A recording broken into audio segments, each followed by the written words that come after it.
ಮಾನ್ಯ ಸಚಿವರು ಉತ್ತರವನ್ನು ಒದಗಿಸಿದ್ದಾರೆ ಅಧ್ಯಕ್ಷರೇ. ಆದರೆ ಆ ಉತ್ತರ ನಾವು ಕೇಳಿರ್ತಕ್ಕಂಥ ಪ್ರಶ್ನೆಗೆ ಸಮಂಜಸವಾಗಿಲ್ಲ ಅಧ್ಯಕ್ಷರೇ. ಮಾನ್ಯ ಅಧ್ಯಕ್ಷರೇ, ಇಲ್ಲಿ ನಮ್ಮ ಶಿಡ್ಲಘಟ್ಟ ವಿಧಾನಸಭಾ ಕ್ಷೇತ್ರದಲ್ಲಿ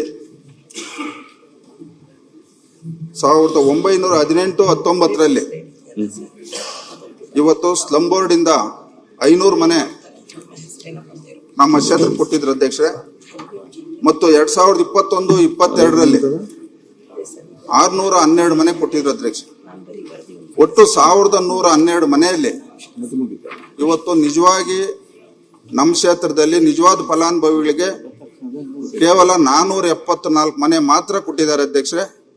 ಮಿಕ್ಕಿದ ಮನೆಗಳೆಲ್ಲ ಇವತ್ತು ಅಲ್ಲಿ ಅಧಿಕಾರಿಗಳು, ಈ ಇಲಾಖೆ ಅಧಿಕಾರಿಗಳು ಮತ್ತು ಗುತ್ತಿಗೆದಾರರ ಹತ್ರ ಕೆಲಸ ಮಾಡ್ತಕ್ಕಂಥ ಅಧಿಕಾರಿಗಳು ಮತ್ತು ಕೆಲವು ಮಧ್ಯವರ್ತಿಗಳು ಒಬ್ಬೊಬ್ಬರಿಗೆ 5 ಮನೆ 10 ಮನೆ ಒಂದೇ ಸರ್ವೆ ನಂಬರಲ್ಲಿ 70 ಮನೆ ಒಬ್ಬರು ಕಟ್ಕೊಂಡಿದ್ದಾರೆ ಅಧ್ಯಕ್ಷ.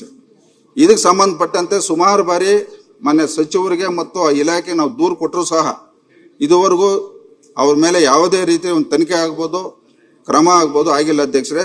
ಮಾನ್ಯ ಸಚಿವರು ಇವತ್ತು ನಮ್ಮ ಕ್ಷೇತ್ರದಲ್ಲಿ 40,000 ಜನಸಂಖ್ಯೆ ಮುಸ್ಲಿಂ ಸಮುದಾಯದ ಮತದಾರರಿರ್ತಕ್ಕಂಥ ಕ್ಷೇತ್ರ.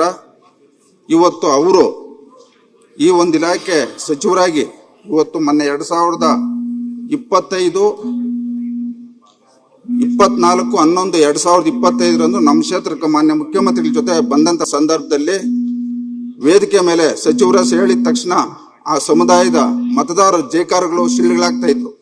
ಆದ್ರೆ ಇವತ್ತು ಆ ಸಚಿವರು ಆ ಸಮುದಾಯದವರಿಗೆ ಇವತ್ತು ನಮ್ಮ ಕ್ಷೇತ್ರದಲ್ಲಿ ಬಹಳಷ್ಟು ಅನ್ಯಾಯ ಆಗಿದೆ.